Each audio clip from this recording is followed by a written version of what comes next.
비가 너무 많이 와서 오늘들은 눈도 묻히고 길도 끊어지는 이런 명호에서 오는 데는 많이 길이 안 좋으셨다고 갈 사람은 괜찮으셨어요. 네. 비 피해 소식이 여기저기 전해집니다. 오늘은 비도 많이 오고 무더위도 심하고 오늘 내일 한 2, 3일은 좀 조용했다가 다시 비가 온다는데 비 피해 없도록 잘 챙기셔야 할 것 같습니다. 여러분 학생 때 영어 속담 이런 거 들으셨을 거예요. 아마 To see is to believe. 보는 것이 믿는 것이다. 이런 얘기 여러분들 다 많이 들으셨던 거죠. 근데 항상 통용되는 것은 아닌 것 같습니다. 특별히 신앙은 눈에 보이는 것에만 집중하지 않는데요. 그 이유가 뭘까요? 우리 눈에 보이는 현상 너머에 계시는 하나님과 그의 일하심 때문에 눈에 보이는 것에만 집중하지 않습니다. 그렇다면 바른 신앙을 위해서는 무엇이 필요하겠습니까? 여러분, 바른 신앙을 위해서는요, 바른 이해가 우선되어야 합니다. 오늘 본문은 하나님의 나라의 시작과 확장을 메시아 전쟁으로 설명하고 있습니다. 귀신을 쫓아낸 행위는 메시아가 전쟁에서 승리하고 있음을 의미하는 것이고, 메시아의 승리는 곧 하나님 나라가 왔음을 입증하는 것입니다. 예수님으로 시작된 메시아의 전쟁은 사탄의 세력에 속박된 사람들을 해방하고 모으는 것으로 전개되고 있음을 오늘 본문이 보여주고 있습니다.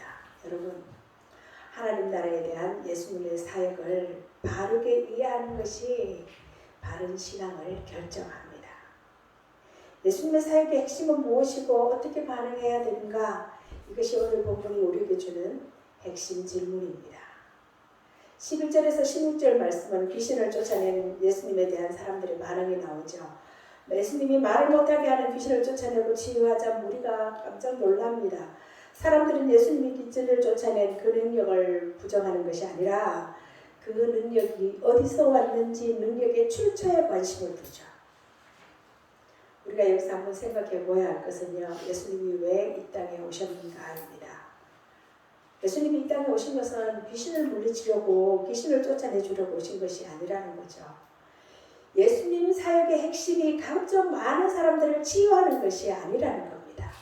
그게 예수님의 사역의 목표였다면 장기적으로 그분의 사역은 실패했다고 보아진다고 말합니다. 왜냐하면 귀신을 쫓아내는 사역의 목적이라면 예수님은 오래오래 이 땅에 살면서 계속 병을 고쳐주고 죽기 사역을 해야만 했습니다. 근데 예수님은 우리가 아는 것처럼 일찍 돌아가셨습니다. 그러므로 예수님은 병고침과 귀신을 쫓아내는 그 사역을 위해서 이 땅에 오신 것이 아니라 하나님 나라의 도래를 알리기 위해서 오신 분이라는 거죠. 병을 고치시기도 하고 귀신을 내쫓기도 하셨지만 궁극적으로 예수님 사역의 목표는 이스라엘과 세상에 하나님 나라를 구현하는 것이었습니다. 여러분, 예수님이 우리의 소원이나 들어주려고 오신 분이겠습니까? 예수님이 그저 사람들에게 새로운 생활 방식을 가르치는 게 아니고 새로운 영성의 깊이를 제시하는 것도 아니고 사람들이 사후에 하늘에 갈 수 있게 하기 위함도 아니라는 거예요. 예수님의 임무는 사탄을 격퇴하고 그의 권력을 무너뜨려서 최종의 승리를 거두어서 하나님의 새로운 창조 세계로 나아가는 길을 열어주는 것이었습니다. 15절 6절을 보면요, 예수님이 귀신을 쫓아내신 사역을 본 사람들의 반응이 매우 다양하죠. 어떤 사람은 바알세불을 힘입어 귀신의 왕 바알세불을 힘입어 귀신을 쫓아냈다고도 하고, 또 어떤 사람은 예수님에게 죽기 사역이 하늘로부터 승인을 받았는지에 대한 표적을 요구하기도 했습니다.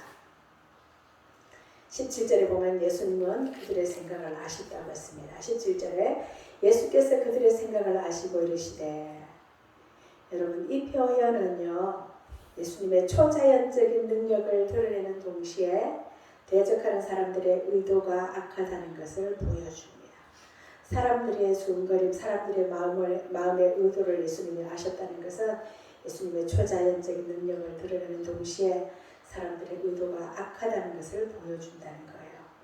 19절에서 29절 말씀은 앞절에 대한 대답으로 예수님은 하나님 나라가 가까이 왔다고 말씀하시면서 상식적인 논리로 반대하는 자들을 응대하십니다. 스스로 분쟁하는 나라, 즉 내전에 쌓인 나라는 무너질 수밖에 없다고 말씀하는 거죠. 여러분, 여기서 우리는 예수님에 대한 사람들의 불신을 볼 수가 있습니다. 예수님께서 귀신을 쫓아내는 것을 보고 놀란 사람들이 있는가 하면 예수가 귀신의 왕 바알세불의 힘을 빌렸기에 귀신과 한통속이라고 주장하는 자들도 있었습니다. 예수님의 사역을 반박하고 귀신을 쫓아내는 기적의 신적 기원을 증명할 표적을 추가로 요구하는 이들이 있었습니다. 여러분, 믿지 않기로 작정한 사람들을 설득할 수 있는 논리도 없고 증거도 없습니다. 눈으로 보고도 믿지 못하죠. 불신의 참으로 본 예수님은 실상과 정반대로 보였을 것입니다. 사실에 접근하는 노력만큼이나 중요한 것이 사실인지 아닌지를 밝히려고는 노력만큼이나 중요한 것이 사실에 접근하는 내 마음의 눈입니다. 또 하나 우리가 여기서 볼 수 있는 것은 무지죠. 예수님을 귀신의 왕 바알세불의 하수인으로 보는 이들은 사실관계를 왜곡했을 뿐만 아니라 최소한의 논리도 갖추지 못한 사람들입니다.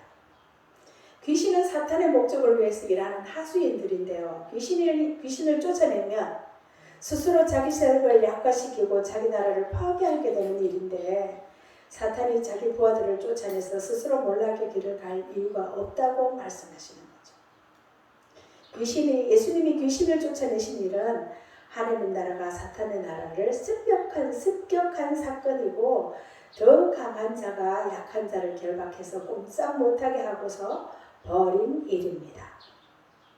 사실 이 땅에서 사탄의 세력을 완전히 제거할 수도 있었지만 성경은 그것은 하나님 아버지의 때가 될 때 이루어질 것이라고 말하죠.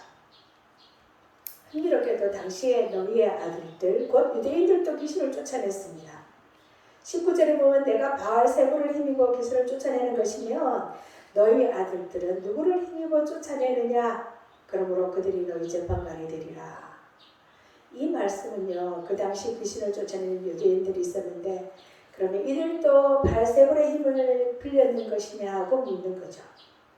그들은 당시 귀신을 쫓아내는 유대인들은 하나님의 능력으로 귀신을 쫓아냈다고 믿었거든요. 그러므로 유대인 주기자들이 하나님의 능력으로 행한 일이었다면 예수님도 당연히 하나님 능력으로 귀신을 쫓아냈다는 것을 그 사람들이 입증하고 있다고 말씀하고 있는 것입니다. 그러면서 예수님은 중요한 선포를 하시는데요. 예수님은 사탄의 힘이 아니라 하나님의 손으로 귀신을 쫓아내었다면 하나님 나라가 이미 도래했다고 이야기하십니다.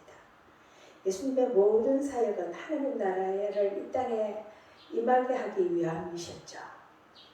이처럼 귀신을 쫓아내는 행위는 사탄의 세력을 몰아내고 해방과 자유를 선물로 주기 시작했다는 것과 그 속박에서 사람들을 해방시키는 하나님 나라가 확장되기 시작했다는 것을 뜻하는 것입니다.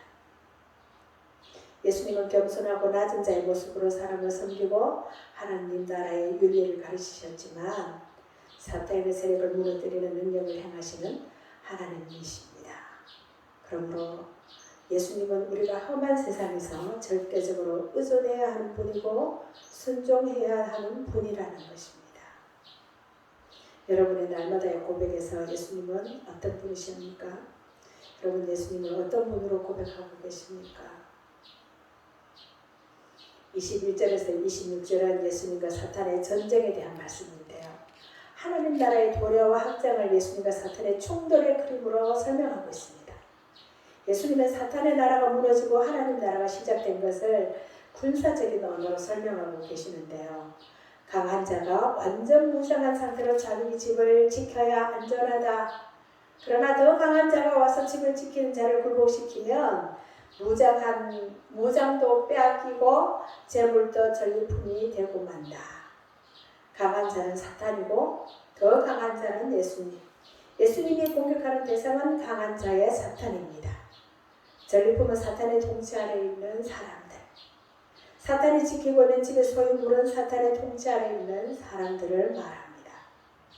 심적인 존재인 사탄을 물고시킨 예수님은 심적인 존재보다 그 더 강하다는 것을 이야기하고 있습니다. 그러므로 누가는 예수님이 초월적인 존재, 예수님이 곧 하나님이시다라고 데오빌로에게 말하고 있는 것입니다. 유대인들이 예수님을 바알세불의 하수인으로 비난하는 것은 이미 임한 하나님 나라의 실제, 하나님 나라의 왕이신 예수님의 실존을 부정하는 것입니다. 예수님의 공생애가 시작되면서 사사건건 모든 현장에 바리새인들과 유대인들과 서기관들은 어떻게 하면 예수님에게 트집을 잡고 예수님이 하나님의 아들이 아니라 예수님이 하나님의 메시아가 아니라는 것을 증명하기 위해서 사사건건 논쟁하고 트집을 잡습니다. 그것은 단순한 오해나 실수가 아니라 하나님 나라와 예수님을 향한 배도와 반역이고 적극적인 반대라는 거예요. 그들은 지금이라도 돌이켜 회개하지 않으면 그들이야말로 이전보다 더 완악한 사탄의 하수인이 될 것입니다. 귀신을 쫓아내는 일로 하나님 나라가 왔고 구원의 시대가 열렸습니다. 하나님의 편에 서는 자들은 종말의 회복을 경험하는 자들과 그런 구원의 일에 참여하는 제자들을 가리키죠. 지금 이 시대를 살아가는 우리의 모습입니다.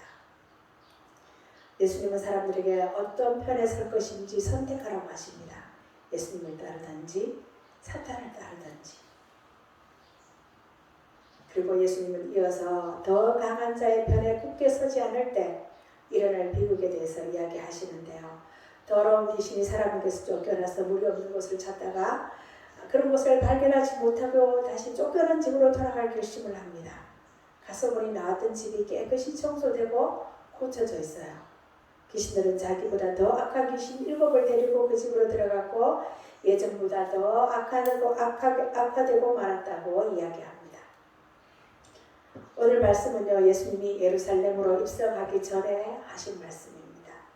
다시 말하면 예수님이 십자가에 달려 죽기 전에 자신이 이 땅에 오신 목적에 대해서 이야기하고 있는 것이죠. 예수님이 이 땅에 사탄의 세력을 물리치려고 오셨습니다. 성경이 끊임없이 이야기하고 있는 것은 바로 사탄과의 전쟁에 대한 이야기입니다. 하나님 나라의 사역은 사탄과의 전쟁입니다. 출애굽한 이스라엘 백성이 광야에서 했던 아말렉과의 전투를 아시죠?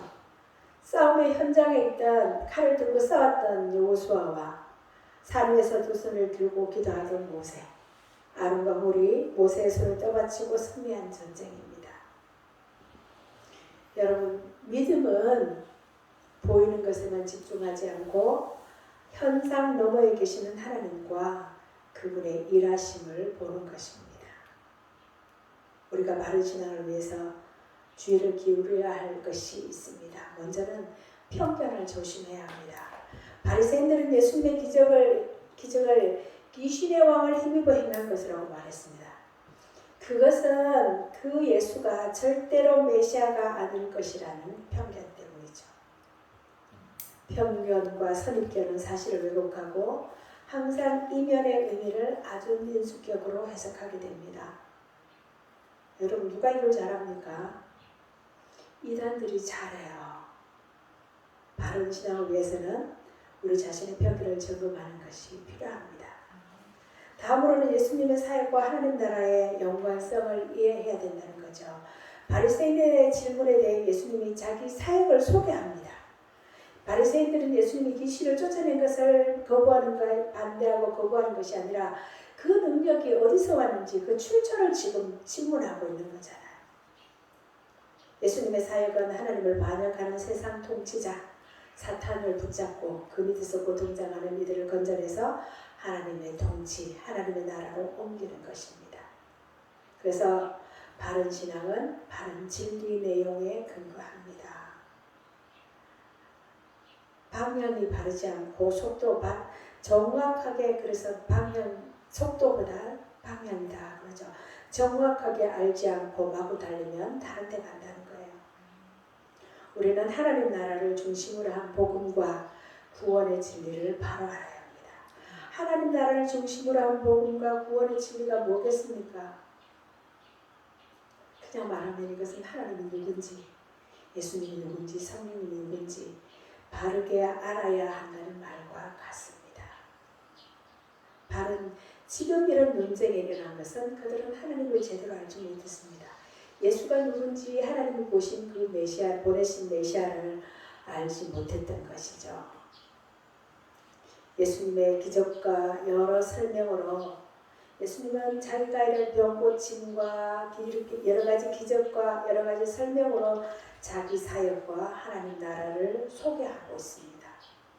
보는 것과 듣고 생각하는 요소를 함께 제시하고 있는 거예요. 그래서 바른 신앙은 이성만을 중시하거나 이성을 무시하는 양극단을 거부합니다. 말씀과 상황에 대한 열린 질문과 그분과의 관계를 중심으로 한 건전한 사고가 중요하다는 거죠.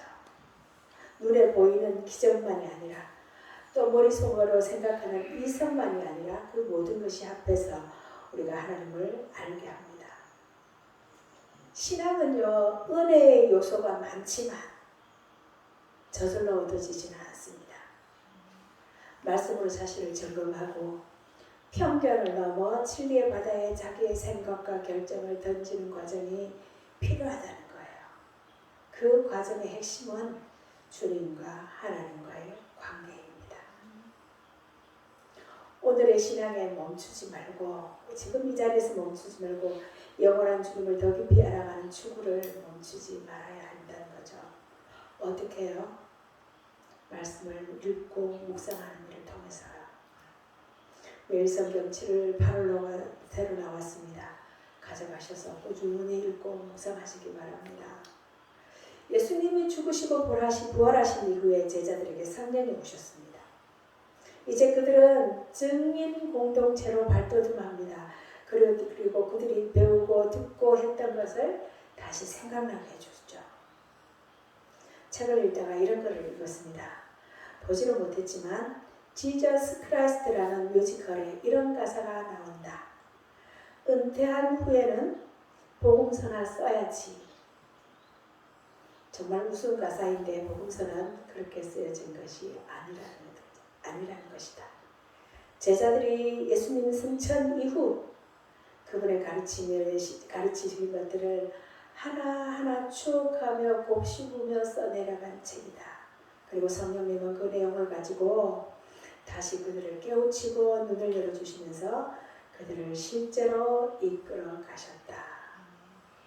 사도행전은 성령님이 제자 공동체를 이끌어 가시는 모습을 기록한 책이기에 사도행전을 성령행전이라고 말하는 것이다.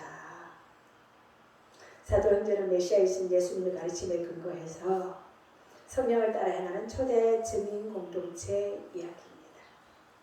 사실 예수님의 세자로 살아가는 것은 그리 쉽지는 않습니다. 그리 쉽지가 않습니다. 하지만 이제 우리가 하나님 나라가 시작됐음을 알게 되었을 뿐만 아니라 시작된 그 나라의 삶을 살 수 있도록 이끌어 가시는 지휘자를 알고 있고 모시고 있습니다. 제자들에게는 예수님이 계셨고 우리에게는 성령님이 계시잖아요. 지난 2000년 동안 하나님은 계속 일하셨습니다. 교회 공동체, 예수 증인 공동체를 계속 잉태하시고 출생하시고 성장시키고 계시는 거죠. 그러므로 증인 공동체로서 우리는 메시아 예수님이 가르치신 바를 계속 공부해 나가야 합니다. 성경을 공부하는 이유는 성경을 많이 알아서 신학 박사가 되는 거 아니죠. 우리가 성경을 연구하는 이유는 첫째로 우리 주님이신 메시아가 무엇을 가르치셨는지 알기 위해서입니다. 그리고 둘째로는 그 메시아 영이신 성령께서 어떻게 우리를 이끌어 가시는지 알기 위해서요. 누가복음은 하나님이 오랫동안 계획하시고 꿈꾸셨고 이스라엘을 포함한 모든 사람이 기다리셨던, 간절히 기다렸던 소식이 메시아 예수를 통해서 우리에게 어떻게 전달되었는지를 보여줍니다.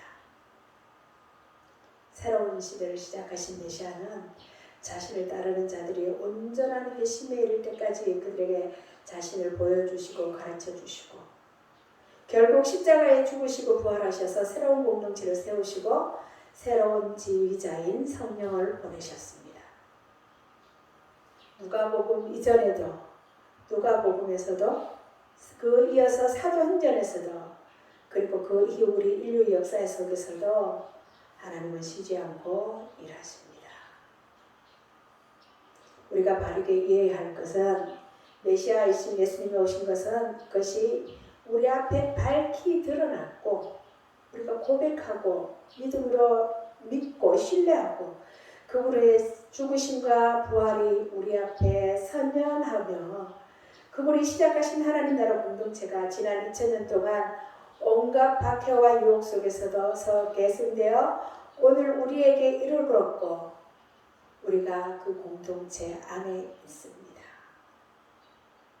이 놀라운 역사적 진리가 내 인생 우리 당대에 끊어지지 않고 다음 세대까지 잘 이어지기를 위해서 우리가 기도해야 합니다.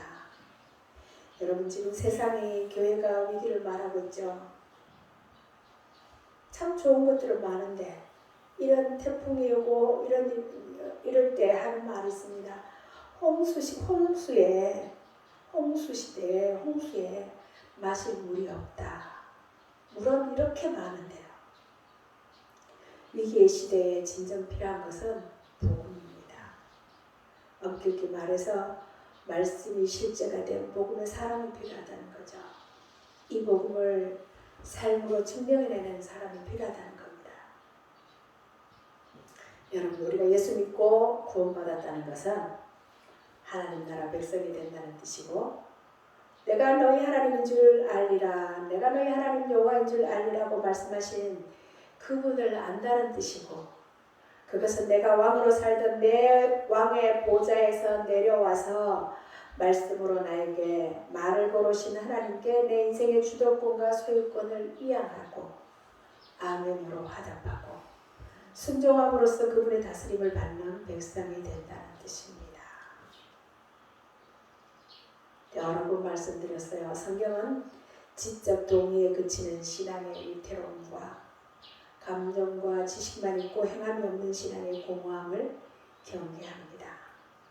주님은 우리에게 아는 만큼 살아내는 암과 삶의 선순환 신앙을 요구하고 계십니다.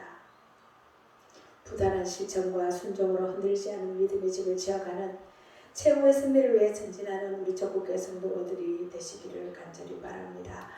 이는 우리가 마땅히 힘써야 할 성도의 삶이에요. 끝없는 사랑으로 우리를 사랑하시는 지금도 살아계신 하나님이 우리를 도우실 것입니다. 신실한 그리스도인의 삶은 하나님을 올바로 아는 데서 출발하고 하나님과 친밀한 교제와 함께 풍성해집니다. 다른 일은 없어요. 신실한 그리스도인의 삶은 하나님을 올바로 아는 데서 출발하고 하나님과 친밀한 교제와 함께 풍성해집니다. 여러분 예수님의 오심과 하나님의 다스림 아래서 해방과 자유, 평안과 쉼, 치유와 회복을 경험하고 신체와 내면, 영혼과 전인격을 새롭게 창조해 가시는 하나님의 은혜 안에서 새로운 한 주간 복된 삶을 잘 이어가시기 바랍니다. 이 한 주간도 장맛비와 무더위가 있겠지만 깊은 사랑의 고백이 담긴 삶을 드리는 우리 성도들이 되시기를 간절히 바랍니다. 기도하겠습니다.